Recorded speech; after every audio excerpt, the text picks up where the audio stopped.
This guy said to me, your book, which was called Beyond Soccer Mom, is going to do so well because women are really selfish these days.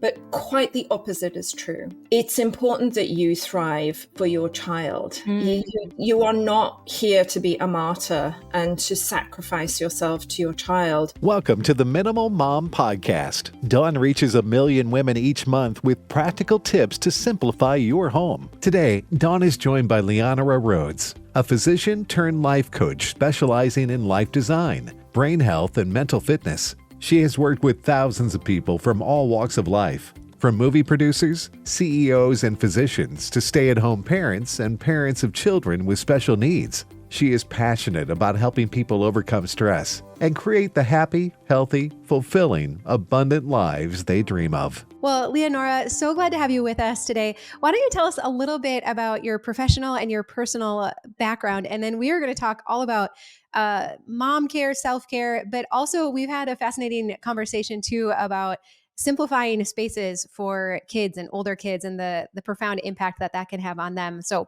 we're going to cover it all today, but tell us a little bit more about yourself. Yes. So, and by the way, I'm delighted to be on the show. I absolutely love your podcast and your YouTube channel. So incredibly useful. So yeah, a little bit about me. I began my career 30 years ago. I'm showing my age there as a physician in the UK. And I'd always wanted to be a doctor since I was about 12 years old. I used to watch medical dramas with my mom. And she used to say, can you imagine having a job where you save lives? What could be better than that?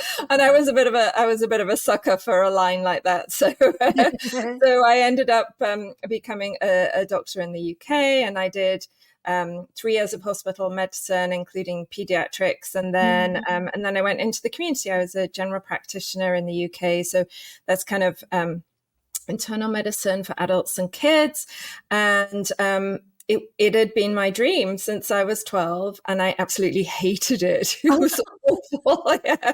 It was a good example of be careful what you wish for, because here I found myself with my dream job, and it was a complete nightmare. And purely just from the perspective that we used to see 40 to 60 patients a day, and there was just no quality to it at all. And it was pretty stressful. And so I took a sideways step and went into public health medicine, which was this kind of research. And it was a job that was about meeting the needs of communities rather than just of individuals. Okay. And then I became a parent. Everything was going really smoothly. And then my eldest son, at 10 months old, got really sick, and he had chickenpox, pneumonia, and encephalitis, nearly died. And his pediatrician basically said to me, you have to give up work and look after him. And so, I made a difficult decision. It was the right decision, and I never regretted it, but it was a difficult one. And so I became a stay-at-home mom, and I'd intended to go back to work. And then my second son came along, and he was even sicker than the first one. He kept stopping breathing. He had 11 apneas that we kind of witnessed, and he had seizures as well. And not even my husband would look after him. He was like, he's like, no, the doctor needs to be with him at all times. Yeah, right? Exactly. Like, are you CPR trained? If not, you're not allowed anywhere near him. And so, it was tough times. And so I took an extended career break, and during that time I trained. Interestingly, I ended up working as a special needs assistant in a school for a while, and I also trained as a counselor and a coach. And I began my coaching career by coaching parents with special needs kids and children with severe health problems. And I loved doing that. And then I got an opportunity to go back to medicine. I went back in as a developmental pediatrician, which is autism, ADHD, learning disability diagnoses. And I loved that job, really loved it. And then my husband announced that we were moving to America, and he promised me it would only be for 2 years. And that was 15 years ago. And so it takes 4 years to retrain as a doctor. So when I moved here, like coming for 2 years and having 2 children who still had a high level of need, I decided that I would do something different. So I trained to be a neurofeedback therapist, and I combined that for a few years with life coaching. And so I would be doing neurofeedback therapy on the kids, and then I'd be coaching the parents. Oh, wow. Very cool. Yeah, so I've been coaching for 15 years. I had a stint of working for Tony Robbins, the kind of biggest life coach on the planet. That was amazing. And again, it was my dream job. And then in 2020, I got COVID pneumonia and nearly died. And I had a night where I really thought I was going to die. And I had a deathbed epiphany where I decided that I needed to get back to my roots of, wanting to help people improve health. Yeah. And so I left Tony Robbins, and there's lots of things I missed about it, but it was the right thing to do. And since then, I've been kind of working with people to improve health and happiness. And I also, I mainly coach individuals and groups, and I also do corporate training and written a book, and I keep myself busy. Yes, no, you've done so many fascinating things. And as you were saying, I had my dream job and then it wasn't at all what I expected or wanted. That's actually how I felt being a stay-at-home mom. And when we had 4 kids, young kids, and I was like, I'm staying home. We have 4 healthy kids. Like, we were so fortunate. And I'm like, I have everything I wanted. And yet I was so unhappy in it. But I wouldn't tell anybody that because I felt real guilty about that. So I think many women, whether it's, oh my goodness, all the work you put into becoming a doctor and then realizing it wasn't it, or these other things that we have glamorized and thought like, wow, when I get that, it's going to be so good. And then feeling like, this is not what I signed up for. And I think I love marrying the mental health side of it, the self-care, what we need to be doing for ourselves as women and moms, but then along with the simplifying and the decluttering, right? I think both of those things really play in together to create a life that we enjoy and we love and that isn't so stressful. So I want to get into that. I want to hear your top advice for women and for moms specifically, but you and I got to visit a little bit about simplifying because you had said, I hope you don't mind sharing that at least one of your older kids has ADHD. Is that correct? Yes, correct. Yeah, both my boys have ADHD, and so do I. Oh, wow. So you're very familiar, and you've worked with families. Exactly, and I've worked with tons of families with ADHD. Yeah, it's it's a challenge. Yeah, and so what did you find though with simplifying their spaces? Yeah, I mean, I think myself and both my kids get very overwhelmed in a cluttered space, and I love it. I love the term that you use about inventory. It's the more stuff you have, the more inventory you have to manage, and I'll fully admit it's still a huge challenge of mine. I'm still working through that, but what I've seen with them when they were younger and now that they're both young adults, that, the more stuff you have, the more time that you spend doing the organizing and cleaning and everything, which for most people is not what they really want to be doing. And in order to free up time to do the things that are really meaningful to you, decluttering your space and simplifying your life is an absolute must. Yeah. Yeah. And I've heard from many moms with neurodiverse kids that say it's tricky because sometimes they have different attachments with their stuff or they're more attached to things, but also they tend to be the ones that benefit the most from living in a highly simplified space. So I don't want to oversimplify it and be like, oh, well, if your kids are neurodiverse or they have ADHD or ADD or ODD, then simplify their space. It's going to be so magical, because I know it's not that simple. But from what I've heard from the parents who are like, we're going to do this, that it really has made a dramatic difference in how their kids function. Is that been your experience? Yes, absolutely. And I think there's also an important aspect of ADHD, which is it's called object permanence. I don't know if anybody's mentioned that on your podcast before, but that is when something becomes almost like wallpaper to you, and you don't notice it anymore. And that often happens with clutter with people with ADHD. I remember my mom once saying to me when she came to help me, she's like, do you not notice the mess? And I'm like, well, no, it's built up really slowly. And I honestly just don't notice it. And I would kind of become blind to it. Yeah. And when I when I would bring attention to it or somebody else would. I remember one very tidy mum once came around and she said to me, "Your home is so quaint. I'd love to be able to be this messy and feel comfortable with it." And she meant well, but and I remember just kind of thinking, oh my God, other people do see it, and it's not normal. And so I think that kind of when you have ADHD or you're neurodiverse as well, the whole spectrum of it, I think the more complication you have in life, the more difficult it is. Yeah. And one thing with people with ADHD is a high level of need for certainty around certain things. And I think that kind of being in a constant state of chaos reduces that feeling of certainty. Yeah. Oh, that's a great way to put it. And so how would you best recommend for any women listening, whether it's for themselves, they have ADHD and they know, oh, I need to simplify, or they believe their kids would benefit from that.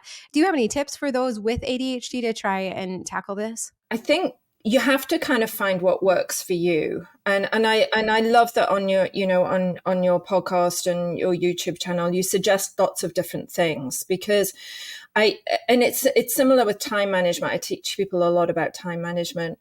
I think there isn't a one size fits all. And I think having access to lots of tools and resources that you can try, and then be open and curious to see what works for you. Yeah. That's so I think, unfortunately, I wish there was a magic wand, but there isn't. We're going to just push a reset button and be like, okay, just get it all cleaned up and then we'll start fresh. And I promise I'll maintain it, right? Exactly. Not easy.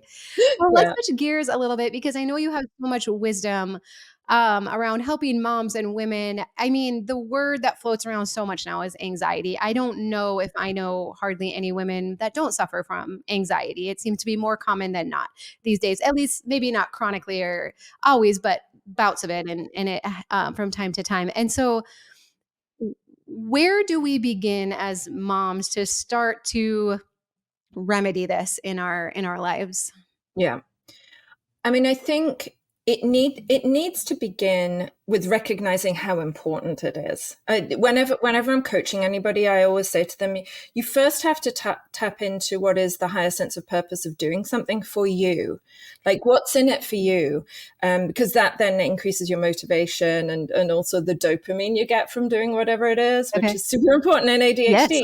Yes. And so tapping into that sense of purpose, like, why do I want to reduce my anxiety? And I think, there's a spectrum of anxiety that involves a normal level of anxiety and vigilance, which we all need for survival and to make sure our kids are okay. It is normal to be a little bit anxious and to be a little bit vigilant. And what we have to watch out for is when it tips over into being too extreme or being there when it's unnecessary. And so so I think you have to start with, like, why do I want to reduce it? And I think it's also important that mothers and parents in general know that it's important that you thrive for your child. You are not here to be a martyr and to sacrifice yourself to your child. And your child or children will really benefit from you being a healthy individual, from you being, emotionally well, from you being well rested, from you being in control of your life and not, having so much on your plate that you can't cope. And I think people kind of think it's being selfish, but it really isn't. It's, yes, you are doing it for you, but you're also doing it for your child. It was funny, when my book came out about 10 years ago, I had a chat with somebody. I can't remember where I met this guy now, but this guy said to me, your book, which was called Beyond Soccer Mom, is going to do so well because women are really selfish these days. And it was one of those moments where I wish I'd had a really good answer in the moment, but I kind of I stumbled over my words and didn't really know what to say. But it, that's what some people think that it's selfish to look after yourself as a mother, but quite the opposite is true. Right. And I've worked with many parents. When I used to do neurofeedback, sometimes parents would bring their child in and the parent would be super stressed and the child would be super stressed. They'd drag them in, go throw them into the chair for me to do this therapy with them. And I would get the child calm and relaxed and we'd do work together. And then this crazy stressed parent would come back in and drag the child out. And I'd be like, you're just about to undo all of the good work that we've just done. And we think, especially with special needs children, people often think that they are not aware of how we're feeling. They are very, very aware. Sometimes more aware even, right? Agreed, absolutely. But they often don't know how to express it. Yes. Mm-hmm. I think we actually see that in a lot of our children, whether it is they're picking up on our stress, their environment's too stressful. They don't come up to us and say, oh, mom, I'm feeling tense. I'm feeling stressed, or I'm feeding off of your anxiety. They're crabby. They fight with their friends. They don't get along well at school. They don't want to do their homework. And so, I mean, most of our kids don't know how to communicate what they're picking up on, right? Or what they're sensing from us. So I think this is a little tricky because it's always one of those things where we don't want to put more guilt on moms, right? Like, hey, mom, like, just so you know, they're picking up on your stress and your anxiety. You can try to hide it, but you're not, right? Yes, absolutely. So we don't want to this isn't a conversation about adding more to your plate or guilt, but rather it's an invitation to say, hey, if you are noticing stress and anxiety in your kids, well, let's focus on us, get us feeling in a little bit better headspace, mental space, and then that is going to transfer over to our kids as well. Is that correct? Yeah, totally. And I think, the first step of it is awareness of how we're feeling. And often we're so incredibly busy that we don't notice that, we've kind of tipped over into being very anxious or being stressed, whatever you want to call it. And I think bringing awareness to that is the first step.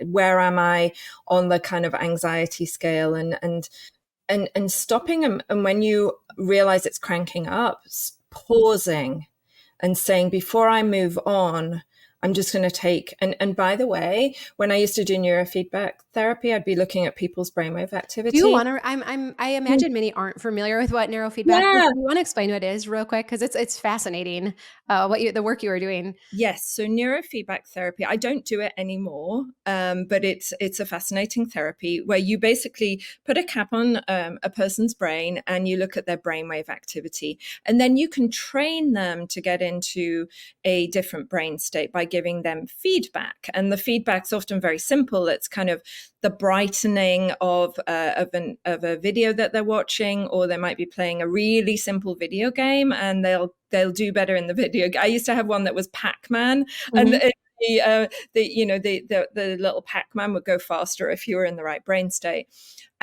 It's a really, it's really interesting because of my background, I was able to kind of really understand what I was seeing when I was doing feedback therapy. Yeah.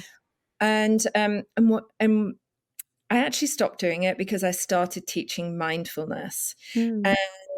And I would see within 1 to 2 minutes of even a severely autistic nonverbal child, within 1 to 2 minutes of doing mindfulness practice, you would see a dramatic shift in brain. Really? It was like watching magic happen. Okay, that is really encouraging to me because I think for many of us, our experience with mental health, anything, is that it's long, it's hard. We have to beat our flesh into some kind of, submission. And so this is actually very encouraging to me that we could see some immediate results from this. Yes, absolutely. And when I'm one of my kind of roles at the minute is I coach parents of children with dyslexia in a program, and I'll say to the parent, if your child's starting to get stressed, take a 2-minute. You don't need to.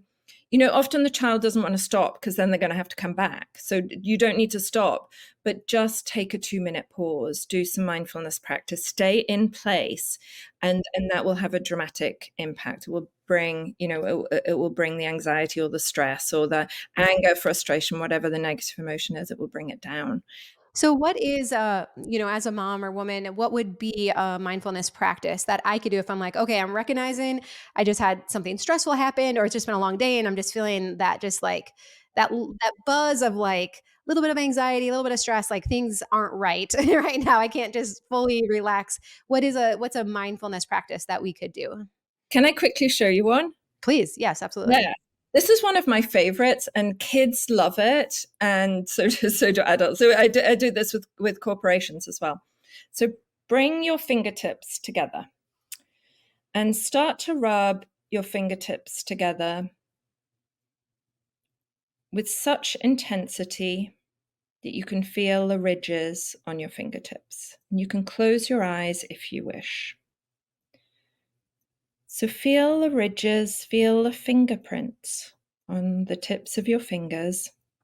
And now just with your pointing finger, your index finger, and really feel the fine lines. Now put your fingertips back together and bring the fingertips of the right hand down the fingers of the left hand to the palm. Move the fingertips around the palm. Notice the fine lines on the palm. Notice the deep lines.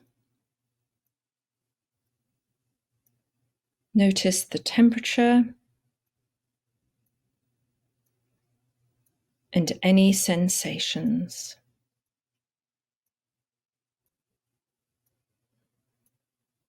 Now bring your hands back together. Take a deep breath in.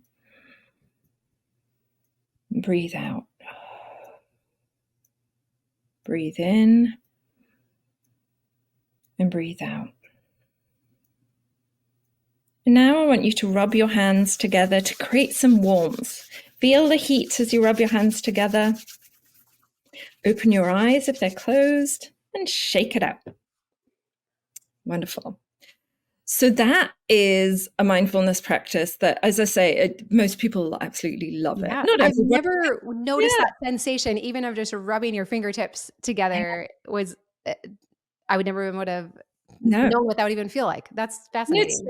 Isn't it fascinating? It's kind of a weird you can feel your fingerprints and and I think that, and it's called a tactile meditation. I think, it's engaging more parts of your brain. And I think there's also a self-soothing aspect to it that it's a little bit like getting a hug, and so, yeah. And we are so blessed today. When my kids were little, this is really funny. My eldest son would only go to sleep if I did a 30-minute mindfulness practice with him. Wow. And it was a story of walking on a beach, and there was lots of detail in it.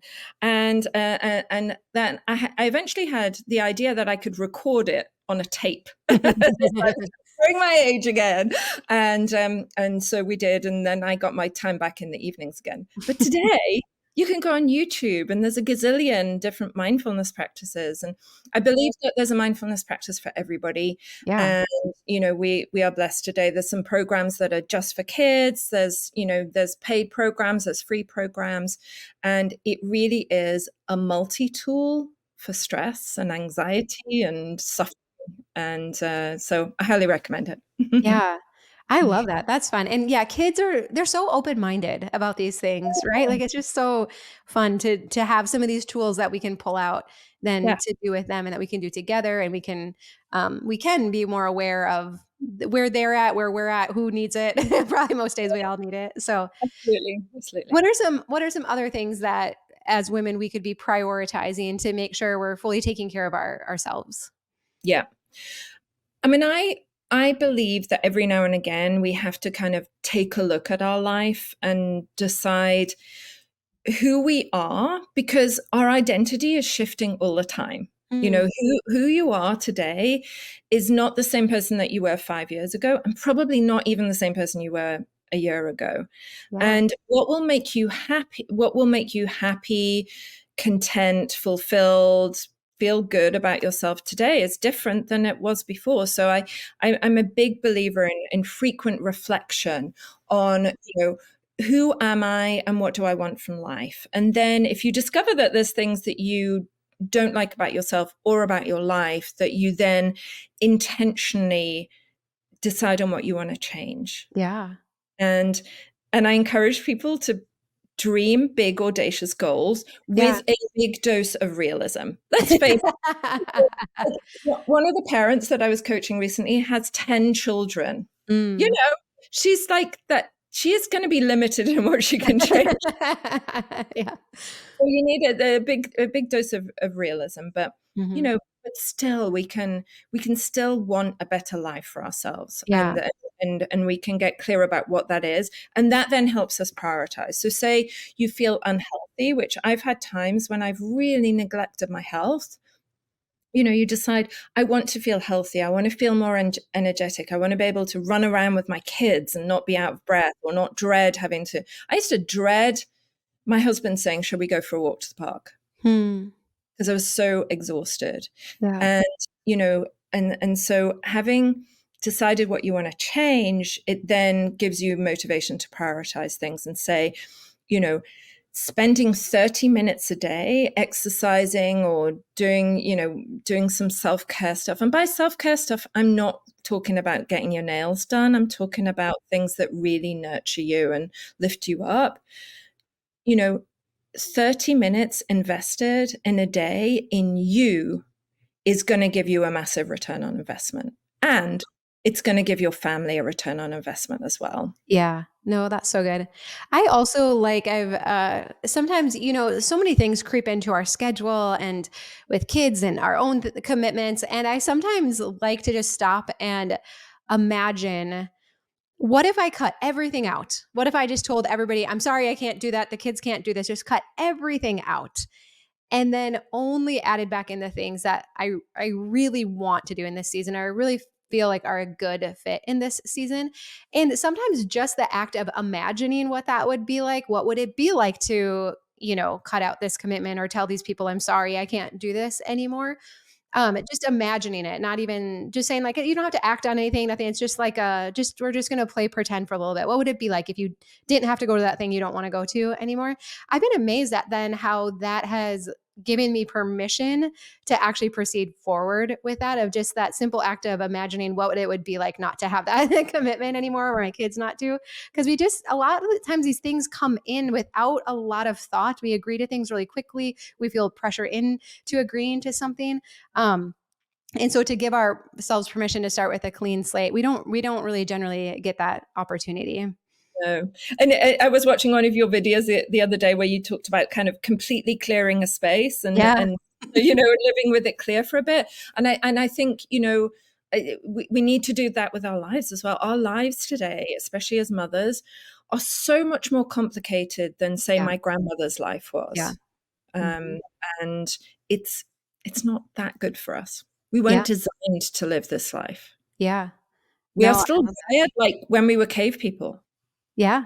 Right. Like our brains have not caught up that fast, right? At all. Yeah. Absolutely. So, well, and I love what you're saying about how, you know, that our identity and like how frequently that actually changes. And sometimes it's dictated by different seasons with our kids. I mean, that certainly is a huge factor. Sometimes, I mean, all the different career, you know, adventures that you've had. So it's interesting, the things that change. Sometimes our friend groups change, and then that changes a direction that, it's not always, I think we would generally think like, well, it's a career thing changes or something, or a kid graduates, but there's so many smaller shifts that happen in our life that change our priorities, or a health diagnosis or something we didn't even see coming. Right. And so I love this idea of much more frequently taking inventory of, where am I at? What do I need? And who is it that I am hoping to become or wanting to become? Yes, absolutely. And a bit like you talk about taking inventory, I call it doing a life audit. Yeah, that's really good. Yeah. Well, Leonaura, it is so good to visit with you. We're going to link to your resources. And where's the best place if friends want to learn more or follow you? Where's the best place to spend more time with you? So I have a website, which is my name, which is a funny spelling, but I'm sure you'll share the correct spelling of it, Dawn. So drleonaurarhodes.com. And I am pretty active on YouTube, Instagram, a little bit on TikTok. I'm dipping my toe in. And, you're braver than I am. Crazy world, and Facebook as well. And I have an app coming out really soon that's called Peak Life Design, which you'll be able to kind of access via my main website, drleonaurarhodes.com. Yeah. Awesome. Well, so great to visit with you, and we'll definitely keep in touch because I think this is a conversation worth continuing. So thank you so much. Thank you so much for joining us today. If you're looking for more support, be sure to check out The Minimal Mom on YouTube too. And we'll see you next time.